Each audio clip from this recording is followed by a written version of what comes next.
আবির্ভূত, জানেন এটা? না। এটা পদ্মপুরাণ থেকে নেওয়া হয়েছে একাদশী আবির্ভাবের কথা। পদ্মপুরাণের একাদশী প্রসঙ্গে বলা হয়েছে, এক সময় জৈমিনী ঋষি তার গুরুদেব মহর্ষি ব্যাসদেবকে জিজ্ঞাসা করলেন, হে গুরুদেব, একাদশী কি? একাদশীতে কেন উপবাস করতে হয়? একাদশী ব্রত করলে কি লাভ হয়? একাদশী ব্রত না করলে কি লাভ হয়? এটা একটু দয়া করে বলুন। জৈমিনী ঋষি, যিনি ছিলেন ব্যাসদেবের শিষ্য, ব্যাসদেব গুরুদেব, গুরুদেবের কাছে শিষ্য প্রশ্ন করতে পারে সবসময়, আর প্রশ্ন না করলে আপনি পাবেন তো? সেটা ভালো হোক খারাপ হোক, গুরুদেবকে জিজ্ঞাসা করতে হবে। হ্যাঁ, গুরুদেব আপনাকে নিশ্চয়ই বুঝিয়ে দেবেন, তিনি ভালো করে বুঝিয়ে দেবেন, স্বাস্থ্য নির্দেশ মতো বুঝিয়ে দেবেন। এবার আপনাকেও তো কিছু জানতে হবে, তা নাহলে আপনি যদি আর আপনি জানতে গেলেও তো, জিজ্ঞাসা করতে গেলেও তো সেই প্রশ্নটা সম্পর্কে আপনাকে জানতে হবে, তাই না? তো সেই রকম জৈমিনী ঋষি ব্যাসদেবকে জিজ্ঞেস করছেন, ব্যাসদেব এই সমস্ত গ্রন্থ তিনি লিখে গেছিলেন। ব্যাসদেব সমস্ত, মানে আগে কিন্তু সত্যযুগ, ত্রেতাযুগ, দাপর যুগের প্রথম দিকে এই গ্রন্থ কিন্তু ছিল না। কিভাবে তাহলে মানুষ এই তত্ত্ব কথা জানতো? গুরুদেবের পরম্পরা, গুরুদেব তার শিষ্যকে বলতো, সেই শিষ্য তার শিষ্যকে বলতো, তার শিষ্য আবার তার শিষ্যকে বলতো, এইভাবে। তখনকার মানুষের ব্রেনই ছিল উন্নত চেতনা, মনে থাকতো। কিন্তু আমাদের কলিযুগের মানুষের অবস্থা তো বলতেই পারলাম না, কি এই কদিনে 7 দিনে কি পাঠ করবো বলুন? 18,000 শ্লোক আছে এই ভাগবতমে, 700 শ্লোক আছে গীতাতে। একটা শ্লোক মানে বিস্তারিত ভাবে একদিন 3-4 দিন বলা যায় একটা শ্লোক। তাহলে সেই জায়গায় এই সামান্য সময়ে কি বলা যায়, তাই না?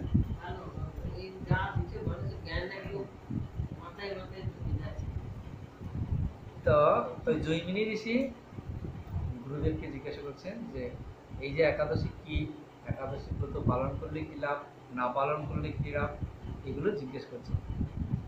তো সেগুলো কার জন্য জিজ্ঞাসা করছে? আমাদের জন্য জিজ্ঞাসা করছে, ঠিক আছে? এই যে ভাগবতম, এই ব্যাসদেব লিখে গেছে, ব্যাসদেব আরও 18টি পুরাণ লিখেছে, মহাভারত লিখেছেন, হ্যাঁ, শেষে তবুও ব্যাসদেবের শান্তি নেই। ব্যাসদেবের আবার গুরুদেবকে নারদ মুনি, তো সেই নারদ মুনি একদিন এসেছেন শিষ্যের কাছে। তো শিষ্য মনমরা হয়ে বসে আছে, শিষ্যকে জিজ্ঞাসা করছে, কি হয়েছে তোমার এরকম? যে গুরুদেব, আমার কি হয়েছে আপনি সবটাই জানেন। যারা সদ্গুরু এবং খুব কাছাকাছি শিষ্য, শিষ্যদের সমস্ত কিছু কিন্তু গুরুদেব জানেন।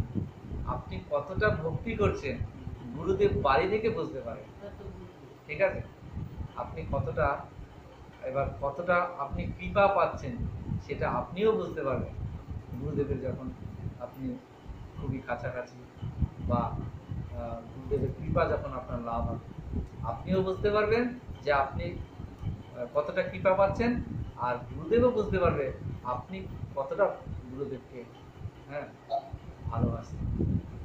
গুরুদেব সব বুঝতে পারেন, বাড়িতে থেকে আসতে হয় না, ঠিক আছে? সেই রকম। তো বলছে আপনি সব জানেন, আপনি আবার আমাকে জিজ্ঞেস করছেন। তখন গুরুদেব বলছে, মানে ওই নারদমুনি বলছেন ব্যাসদেবকে, যে দেখো, তুমি এত গ্রন্থ প্রণয়ন করেছো, তথাপি তোমার মনে কোনো শান্তি নেই। তাহলে কিসে গুরুদেব শান্তি আসবে বলুন আমাকে একটু? হ্যাঁ, শান্তি আসবে তুমি যা লিখেছ সব। এসব মানুষ, কলিযুগের মানুষ এত বিস্তারিত করবে না, জানবে না।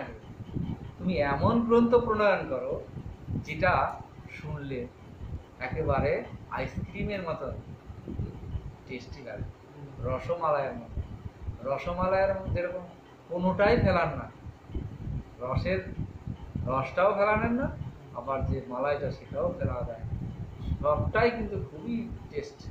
সেই রকম একটা গ্রন্থ প্রণয়ন করো।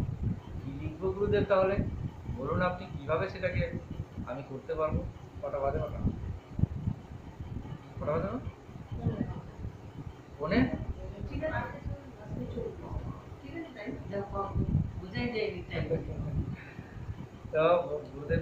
বলছে যে তুমি এমন গ্রন্থ লেখো যেটা এই কলিযুগের মানুষের খুবই কাজে লাগে।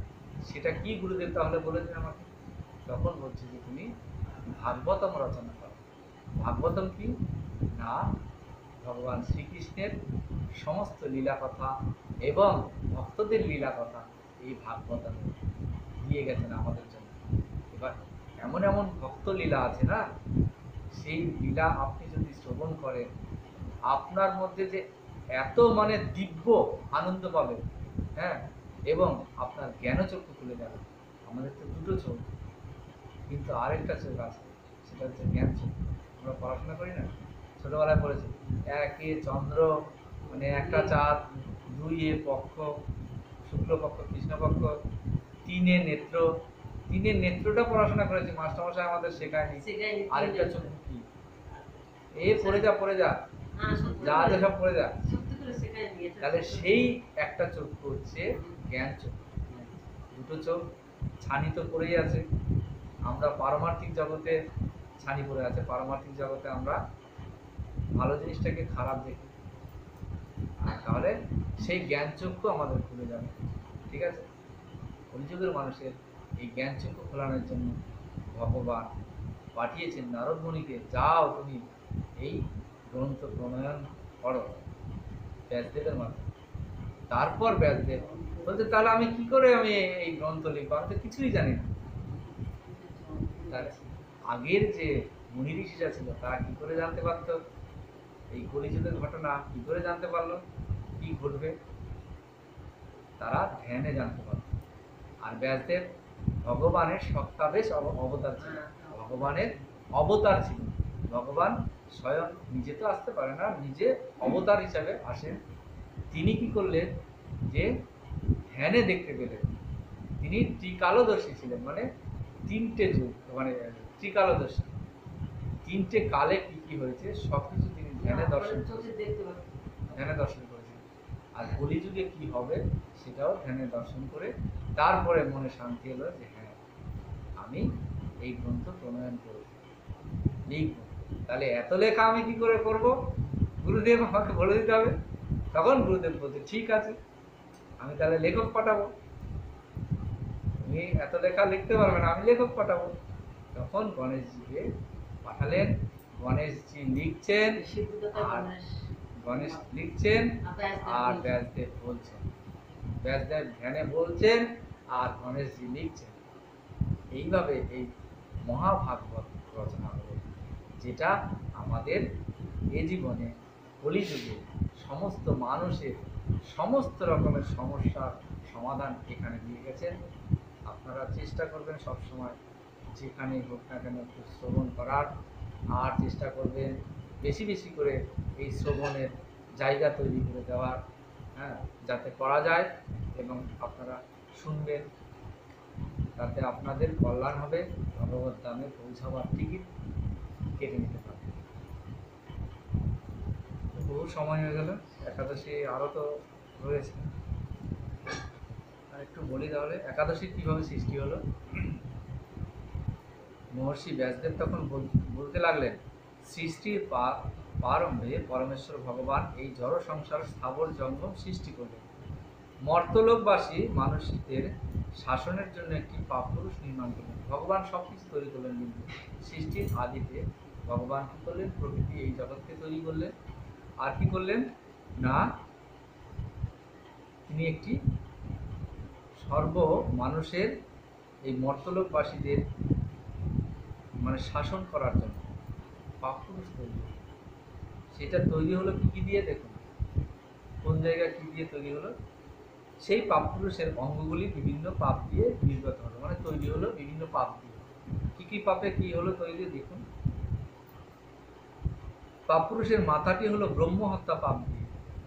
পাপপুরুষের মাথাটি তৈরি হলো কি দিয়ে? না, ব্রহ্ম হত্যা যারা পাপ করে সেই পাপের যে সেই পাপে তারা সেই পাপপুরুষে প্রবেশ করে এবং পাপ গ্রহণ করে।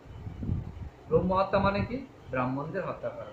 চক্ষু দুটি মদ্যপান, যারা মদ্যপান করে, চোখের নেশা খেলে যে কি উপকার হয় সেটা তো আপনারা ভালো করেই জানেন। অপকারী বেশি, উপকার কিছু নেই। তো এটা হচ্ছে একটা পাপ, যারা খায় এটা পাপ করে।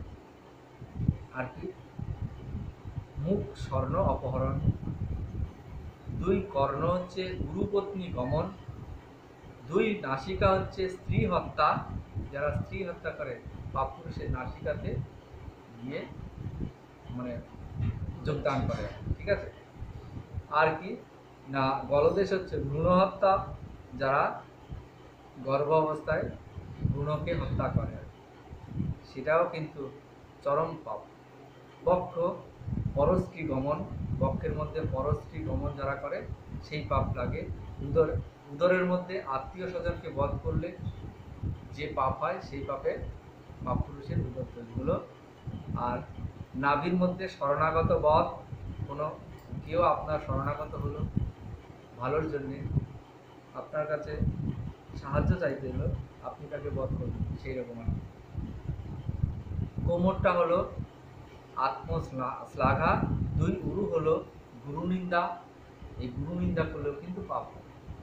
গুরুনিন্দা হচ্ছে এই উরু দুটো পাপ পুরুষের। আর মলদার হচ্ছে গুপ্ত কথা প্রকাশ, কেউ আপনাকে কোনো একটা গুপ্ত কথা বললো, সেটা কি অন্য কাউকে লাগিয়ে দিলেন, এই পাপে পাপ পুরুষের মলদারে মানে সেই পাপে সে সেই জায়গায় যায়। 2 পা হচ্ছে পিত্ত হত্যা, পিত্ত হত্যা, পিত্ত মানে পিতার স্থানীয় যেরকম কাউকে যদি হত্যা করা হয়, শুধু যে পিতাকে হত্যা করা তা নয়, সেই রকম গুরুজন ব্যক্তিকে যদি হত্যা করা হয়, সেই হত্যার ফলে 2 পা সৃষ্টি হলো। শরীরের রোম, এগুলো হচ্ছে সমস্ত উপপাত, এভাবে বিভিন্ন সমস্ত পাপ দ্বারা ভয়ঙ্কর পাপ সংযুক্ত হয়, ঠিক আছে। পাপ পুরুষের ভয়ঙ্কর রূপ দর্শন করে ভগবান শ্রীবিষ্ণু মর্তের মানব জাতির দুঃখ মোচন করবার কথা আবার চিন্তা করতে হবে। পাপ পুরুষকে তৈরি করলেন, কিন্তু পাপ পুরুষের এই বিভীষিকা মূর্তি দেখে ভগবানের ভয় হয়ে গেল, আরে আমি যে এই মূর্তি তৈরি করলাম, তাহলে এই মূর্তি তো আমার মর্তলোকের খুবই অপকার হবে, তার জন্য কি করলেন, উপকার মর্তলোকের মানে মর্তলোকবাসীদের উপকারের অর্থে কি করলেন, যে একদিন গরুরের পিঠে চড়ে ভগবান চললেন যমরাজের মন্দিরে। গরুর পক্ষী হচ্ছেন ভগবানের বাহক, প্রত্যেকটা দেবদেবীদের একটা করে বাহন থাকে, সেই রকম এই গরুর পক্ষী হচ্ছে ভগবানের বাহন। এই বাহন করে তিনি যমরাজের যে আলয় যমালয়, সেখানে যমরাজের কাছে উপস্থিত হলেন, দেখা করতে দেখে আসি। এবার সেখানে গিয়ে যখন পৌঁছালেন, একটু সরকারি ছেড়ে দিয়ে বললাম, সেখানে যখন ভগবান পৌঁছালেন গুরুদেবকে নিয়ে, তখন ভগবান কি দেখলেন, ভগবানকে যাওয়ার সঙ্গে সঙ্গে যমরাজ কি করলেন, তিনি মহারাজ যমরাজ তখন পাদস এবং একটা সোনার সিংহাসনে বসালেন ভগবানকে, যে ভগবান এসেছে, আরে আমার দরবারে ভগবান, আমি কোথায় ভগবানের কাছে যাব, আমার কাছে ভগবান চলে এসছে, এটা প্রভু আমার, এই প্রভু এসছে, সেবা করতে হয়, প্রভু আসলে গুরুদেব আসলে সেবা করতে হয়, সেই রকম প্রভুর সেবা করছেন। একটা স্বর্ণ সিংহাসনে বসিয়ে প্রথমে পাদধৌত করলেন, সেই পাদকে মানে ফুল তুলসী পাতা দিয়ে অর্চন করলেন, পূজা করলেন। পূজা করার পর তিনি শয়ন করতে গেলেন। তো শয়ন করতে যাওয়ার পর যমরাজের যে যমালয়, সেখানে দক্ষিণ দুয়ারে খুবই কোলাহলের শব্দ শুনতে পেলেন ভগবান। তখন ভগবান চিন্তা করলেন, কি ব্যাপার, এত কোলাহল আসছে কোথা থেকে? তখন মহারাজ যমরাজকে জিজ্ঞেস করছে ভগবান যে, আচ্ছা এত কোলাহল কোথা থেকে আসছে? বলছে, প্রভু এটা দক্ষিণ দ্বার, যমের যে দক্ষিণ দ্বার আছে না, দক্ষিণ দ্বার সবচেয়ে ভয়ানক, সেখানে কি হয় না, তেলে জীবন্ত সেখানে ফেলে দেওয়া হয় এবং অসহ্য যন্ত্রণার মধ্যে ওই পাপ যে করেছে তাকে অসহ্য যন্ত্রণা ভোগ করতে হবে। তো সেই রকম যমের দক্ষিণ দ্বারে এই কোলাহল শুনতে গিয়ে যমরাজ বলল যে, প্রভু ওখানে যারা ভয়ানক পাপ করে এখানে উপস্থিত হয় তাদেরকে এইভাবে শাস্তি দেওয়া হয়। তখন প্রভু বলছে আমি সব কিছু সৃষ্টি করলাম, আর আমারই ভক্তেরা এত কষ্ট পাবে। তো যাই হোক, সেই কষ্ট নিবারণের জন্য কি করলেন, ভগবান নিজেই এই একাদশী বিধিকে সৃষ্টি করে তখন সবাইকে বললেন যে তোমরা একাদশী এই তিথিতে একাদশী ব্রত পালন করবে, এবং একাদশী পালন করলে তোমরা আমার বৈকুণ্ঠ লোকে যেতে পারবে। নিতাই গৌর হরি বল।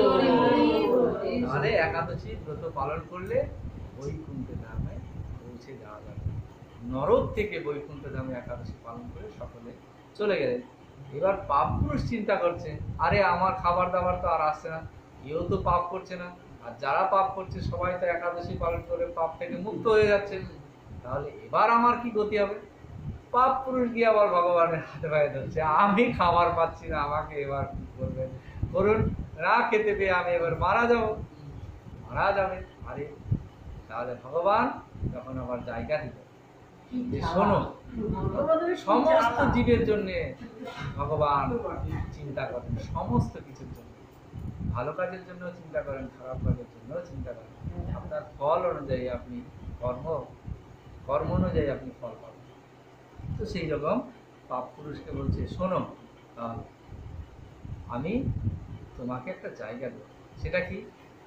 একাদশীর দিন যারা অন্ন গ্রহণ করবে এবং শস্য দানা গ্রহণ করবে, ডাল জাতীয় দ্রব্য গ্রহণ করবে, এই ডাল জাতীয় এবং শস্য যে সমস্ত আছে, পঞ্চশস্য আর অন্ন জাতীয় বা চাল জাতীয়, এই সমস্ত দ্রব্যের মধ্যে তুমি সেই দিন প্রবেশ করবে, তাহলে তোমার পেট ভরে যাবে।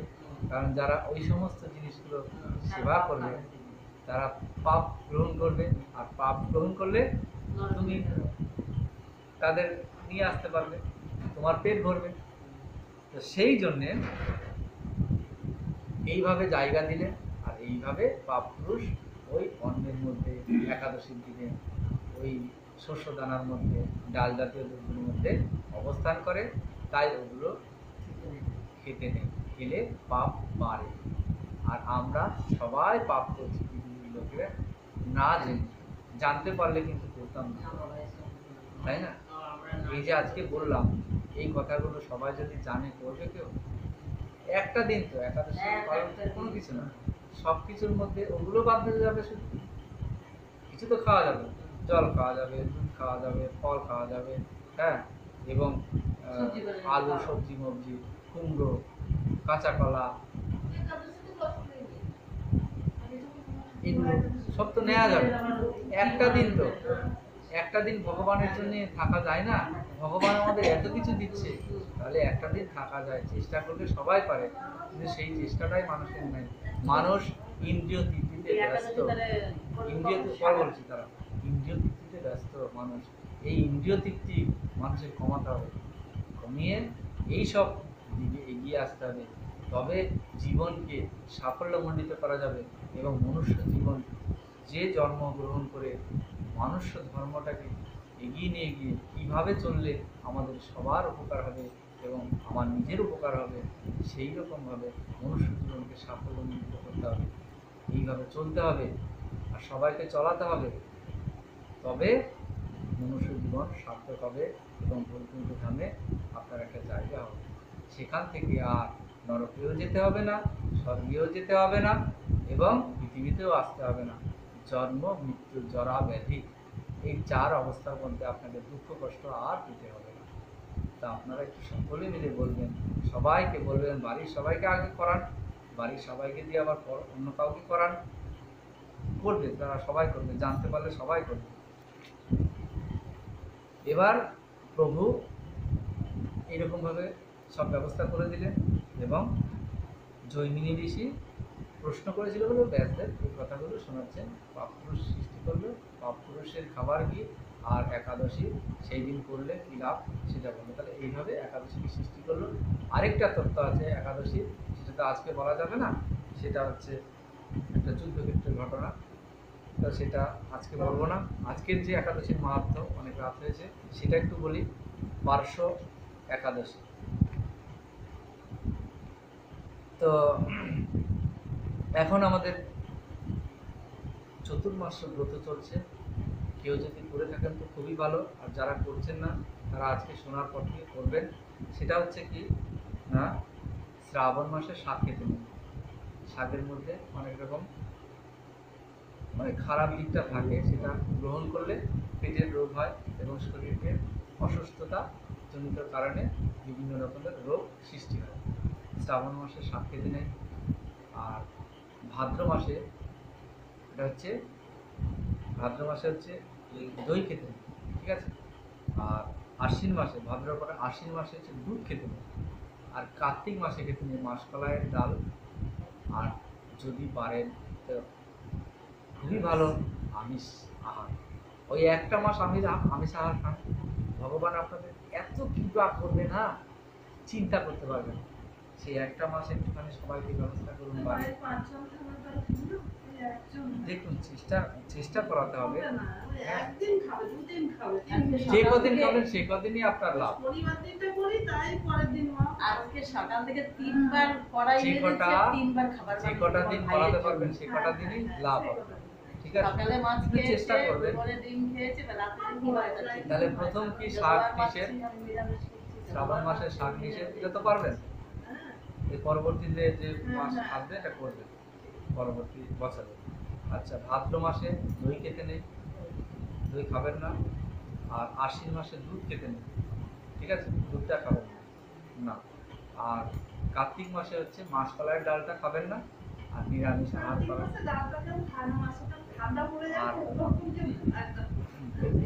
অনেকে না জেনে খেতেও তো পারে। আর নিরামিষ আহার, এই কটা জিনিস করবেন, ভগবান খুব প্রীত হবেন, আনন্দ পাবেন, আপনারাও আনন্দ পাবেন। দেখবেন একটুখানি করে, তিনটে তো করতে পারবেন, ভগবান জন্য একটু করবেন।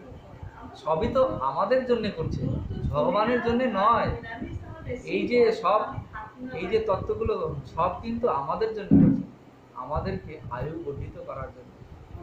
সেক্ষেত্রে যদি আমরা না করি, বললাম তো আমি বলছি মানে আপনি কোনটা গ্রহণ করবেন সেটা আপনার, ভালোটা করবেন না খারাপটা করবেন, ঠিক আছে, সব নিজের কাছে।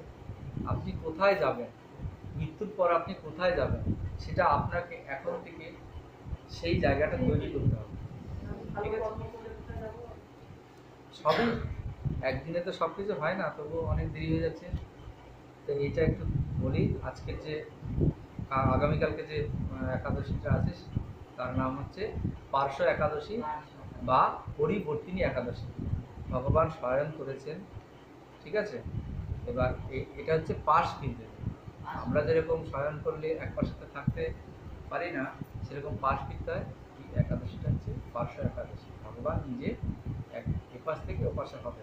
সেটা কি, ব্রহ্ম বৈবর্ত পুরাণে ভাদ্র মাসের শুক্লপক্ষের পার্শ্ব একাদশী মাহাত্ম্য যুধিষ্ঠির শ্রীকৃষ্ণ সংবাদে বলা হয়েছে। যুধিষ্ঠির মহারাজ যুধিষ্ঠির পঞ্চ পাণ্ডবের যে বড় ভাই যুধিষ্ঠির মহারাজ, তিনি শ্রীকৃষ্ণকে স্বয়ং প্রশ্ন করছেন। কি বলছেন যে, হে কৃষ্ণ, ভাদ্র মাসের শুক্লপক্ষের একাদশীর নাম কি? এই ব্রত পালনের বিধি কি, বা ব্রত পালন করলে কি পুণ্য লাভ হয়, আমাকে বিস্তারিত একটু বলুন। উত্তরে শ্রীকৃষ্ণ বললেন, হে ধর্মরাজ যুধিষ্ঠির মহারাজ, মহাপূর্ণ প্রদা, সমস্ত পাপ হারিণী এবং মুক্তিদায়িনী এই একাদশী বাজপেয় যজ্ঞ থেকে বেশি ফল দান করে। বাজপেয় যজ্ঞ করতে আগেকার দিনে এইসব যজ্ঞ হতো, তো সেই যজ্ঞ করতে প্রচুর টাকা পয়সা এবং মুনি ঋষিদের প্রয়োজন ছিল, এবং বহু টাকা পয়সার প্রয়োজন ছিল, ধনদৈলতের প্রয়োজন ছিল। তো সেই সব তো আমরা এখন পারবো না। সেই যজ্ঞ করলে যে ফল লাভ হতো, সেই একাদশী, এই একাদশীটা করলে সেই ফল লাভ হচ্ছে। আর কি, যে ব্যক্তি এই তিথিতে ভক্তি সহকারে ভগবান শ্রী বামন দেবের পূজা করেন, তিনি ত্রিলোকে পূজিত হন। যিনি বামন দেবের পূজা করেন, বামন দেব কি, এরও কাহিনী আছে, ভাগবতমে আছে, বলবো একটু? আমার টাইম আছে। আপনার টাইম থাকলে আমরা আমি সারা রাত ধরেছি। তো বামনদেব ভগবান বামনদেব কে? বামনদেব হচ্ছে হিরণ্যকশিপুর নাম শুনেছেন? হ্যাঁ, শুনেছি। হিরণ্যকশিপু জয় বিজয় এইভাবে কাজ। হিরণ্যকশিপু ছিল দৈত্য অসুর, হুম, ঠিক আছে? হুম, এই অসুর কুলে আবার এক ভক্তের জন্ম হয়েছে। হ্যাঁ। তিনি কে? কয়লা? হ্যাঁ, হ্যাঁ। প্রহ্লাদ মহারাজ। এই প্রহ্লাদ মহারাজের পুত্রকে বিরোচন, বিরোচনের পুত্রকে বলি মহারাজ। বলে যায়। এই বলি মহারাজ আবার অত্যন্ত ধার্মিক, অথচ তিনি কিন্তু অসুর কুলে জন্মগ্রহণ করেছেন এবং ভগবানের মানে মহান ভক্ত বলা যেতে পারে, মহান ভক্ত। অসুর কুলে জন্মগ্রহণ করেছেন ভক্ত। তো এদিকে এই বামনদেব কি করলেন না, হিরণ্যকশিপু যখন জন্মগ্রহণ করেছে, অদিতি আর দিতি, অদিতি আর দিতি, অদিতির পুত্ররা হচ্ছেন আদিত্য, তারা হচ্ছেন দেবতা। অদিতির পুত্র হচ্ছে মানে দেবতাদের মাতা পিতা, মাতাকে অদিতি, ঠিক আছে? আর তিতিকে, তিতি হচ্ছে অসুর বংশের মাতা। তাহলে অসুর বংশের মাতা হচ্ছে দিতি আর দেবতাদের মাতা হচ্ছেন অদিতি। সমস্ত দেবতাদের আদিত্য বলা হয়। তো এই অসুরদের অত্যাচার তো সেই সময় ছিল সত্যযুগে, সবসময় অসুররা কি করত, এই স্বর্গলোক দখল করে নিত, স্বর্গলোকের মতো জায়গা দখল করত। মর্তলোকে তো তাদের সবাইকে অত্যাচারে একবারে অতিষ্ঠ করে ফেলেছিল। তো সেই রকম অসুর বংশে ভক্তের জন্ম প্রহ্লাদ মহারাজ। এই প্রহ্লাদ মহারাজের আর অদিতির ঘরে আবার, অদিতির গর্ভে আবার ভগবান নিজে এসেছেন। তিনি বামন রূপ ধরে, অর্থাৎ বামন মানে বটু, বটু মানে ছোট ব্রাহ্মণ শিশু, ঠিক আছে? যাকে বলে বাউল। হ্যাঁ, তো তিনি ভগবান বামনদেব, তিনি আবির্ভূত হয়েছেন অদিতির গৃহে। তো এইভাবে অদিতির গৃহে যখন আবির্ভূত হলেন, তখন তার উপনয়ন হলো, উপনয়ন হলে আস্তে আস্তে বড় হলো, বড় হওয়ার পর উপনয়ন হওয়ার পরে তিনি ভিক্ষায় বেরোলেন, ঠিক আছে? বামন। আর এদিকে বলি মহারাজ দাতা, তিনি যে যা চায় দান করে এবং সমস্ত মানে যে যা চাইবে তাকে সেই রকম দান দিতে পারে, এরকম হচ্ছে বলি মহারাজ। তিনি মহারাজা। তো বলি মহারাজের দ্বারে গিয়ে একদিন বামনদেব তিনি উপস্থিত হলেন, বলছেন ভিক্ষা আনন্দিনী, ভিক্ষা চাইছেন গিয়ে।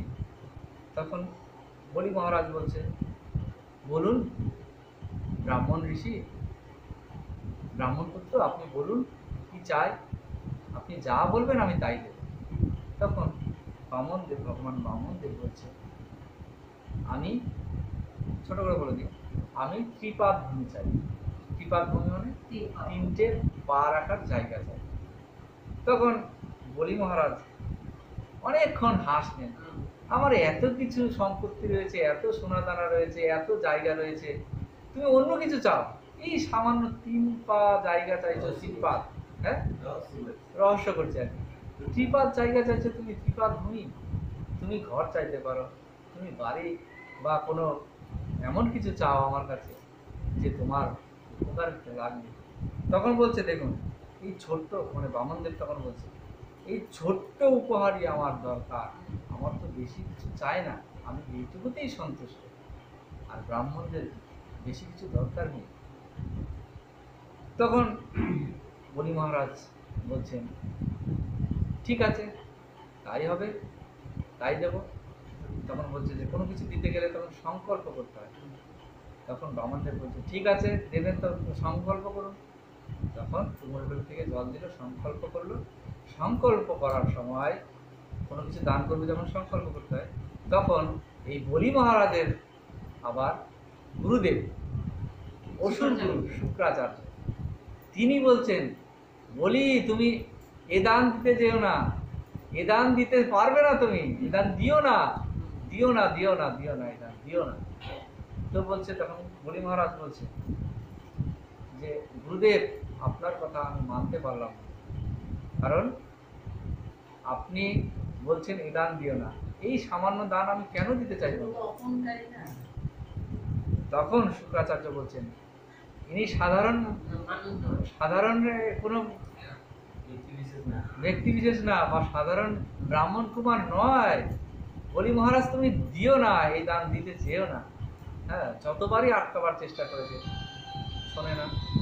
তখন বলছে যে ইনি হচ্ছেন স্বয়ং ভগবান, এনাকে দান দিতে পারবে না তুমি।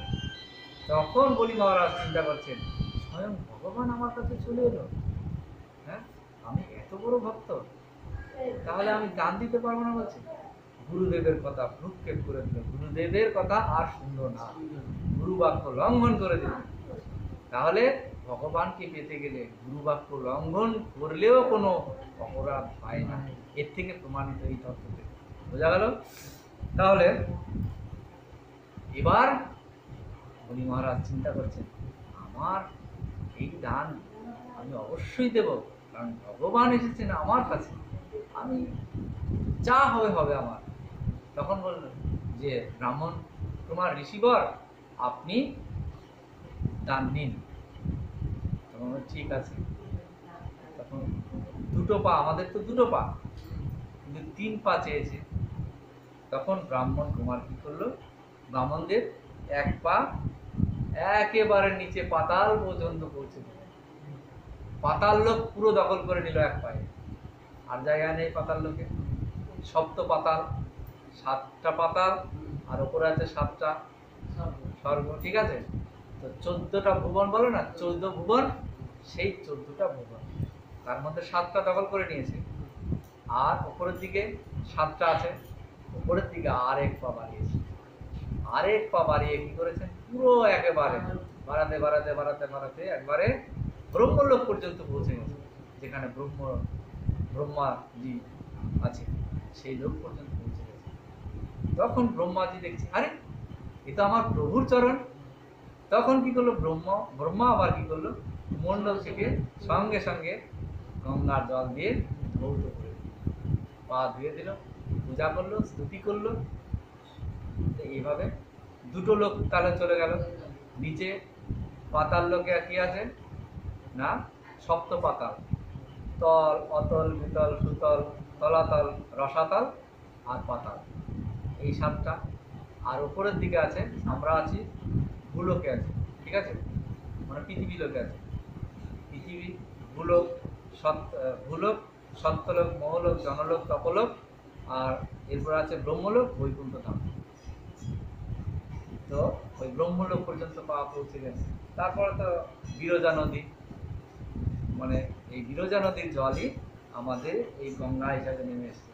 এই গঙ্গার কাহিনী যদি শুনতে চান, অন্য আরেকদিন শুনবেন, খুব সুন্দর কাহিনী, কিভাবে আমাদের এই মর্তলোকে গঙ্গা দেবী আবির্ভূত হলেন, আসতে, এটা শুনবেন, খুব ভালো কাহিনীটা। এইভাবে দু পায়ের 14টা ভুবন দখল করে নিল, ঠিক আছে? এই 14টা ভুবন দখল করার পর তখন ভগবান বলছেন, তাহলে আমার আরেকটা যে পা, 3 পা ভূমি চেয়েছি, এবার আরেকটা পা রাখার জায়গা তুমি দাও বলি মহারাজ। তখন কি করলো বলি মহারাজ, তখন নিজের মাথাটা পেতে দিল, এবং মাথাটা পেতে দেওয়ার পর মাথার মধ্যে ভগবান ওই 3য় পাটি রাখল। তাহলে ভগবানকে সর্বকিছু দিয়ে দিস, তার আর কিছু রইল না। তো এই যে ভক্ত, এগুলো হচ্ছে ভক্তের মহিমা। এই ভক্তকে তখন সুতল লোকে, এই যে আমাদের এই সপ্ত পাতালের মধ্যে সুতল লোকে এই বলি মহারাজের স্থান, বলি মহারাজকে সুতল লোকে স্থান দিয়েছেন, সুতল লোক পুরোটা দিয়ে দিয়েছেন, এবং ভগবান নিজে বলি মহারাজের দ্বারে এখনো পর্যন্ত পাহারা দিচ্ছে। নিতাই গৌর হরি বল। তো এই হচ্ছে বামন দেবের কাহিনী। এরপরে কি না, তখন শ্রীকৃষ্ণ বললেন, হে রাজন, দৈত্যকুলে আবির্ভূত প্রহ্লাদ মহারাজ, আর একটুখানি দাঁড়ান, পুত্র বলি আমার এই প্রিয় ভক্ত ছিল। তখন বললো যে আমার প্রিয় ভক্ত ছিল। এই কথাগুলো কিন্তু বলছেন এই ব্যাসদেব বলছেন, আর শুনছেন না, এটা হচ্ছে যুধিষ্ঠির মহারাজ শুনছেন আর শ্রীকৃষ্ণ বলছেন। তখন বলছে এই দৈত্যকুলে বলি মহারাজের আবির্ভাব হলেও তিনি আমার প্রিয় ভক্ত ছিল। এই সন্তুষ্টি বিধানের জন্য গো ব্রাহ্মণ বা যজ্ঞাতি ব্রত পালন করত ওই বলি মহারাজ। তো ভগবান খুবই সন্তুষ্ট হয়ে সুতোল্যকে স্থান দিয়েছে। তো ভাদ্র শুক্লা পঞ্চমী একাদশীতে, এই পক্ষীয় একাদশীতে ভগবান বামন দেবের এক মূর্তি বলি মহারাজের আশ্রমে স্থাপিত হলো। দ্বিতীয় মূর্তি ক্ষীরসাগরে অনন্ত দেবের বলে শয়ন একাদশী থেকে উত্থান পর্যন্ত সেখানে এই 4 মাস শয়ন অবস্থায় থাকে। এই বলি মহারাজের বামন দেবের যে মূর্তি, এই মূর্তি বলি মহারাজের আশ্রমে একটা আছে, আর একটা মূর্তি স্বয়ং যে কারণ সমুদ্রে ভগবান শয়ন করে আছেন, সেই কারণ সমুদ্রে শয়ন অবস্থায় আছেন। এই 4 মাস তিনি শয়ন অবস্থায় থাকেন। এই কালকের যে একাদশীটা, এটা হচ্ছে পার্শ্ব একাদশী, মানে পাশ ঘুরবে। আর উত্থান একাদশী হবে কার্তিক মাসে, তখন তিনি শয়ন থেকে উত্থান হবেন। তো এই হচ্ছে মহাপুণ্যদায়িনী এবং সকল অভীষ্ট প্রদাতা এই পার্শ্ব একাদশী। এই একাদশী ব্রত পালনে 1 সহস্র অশ্বমেধ যজ্ঞের ফল লাভ হয়। আর এই ব্রত যারা শ্রবণ করছেন তাদেরও সেই একই ফল লাভ হয়। নিতাই গৌর প্রেমানন্দে হরে হরে। তো আজকে ভাগবতীয় কথা এখানে বিশ্রাম রাখলাম। আগামীকাল কোথায় হবে?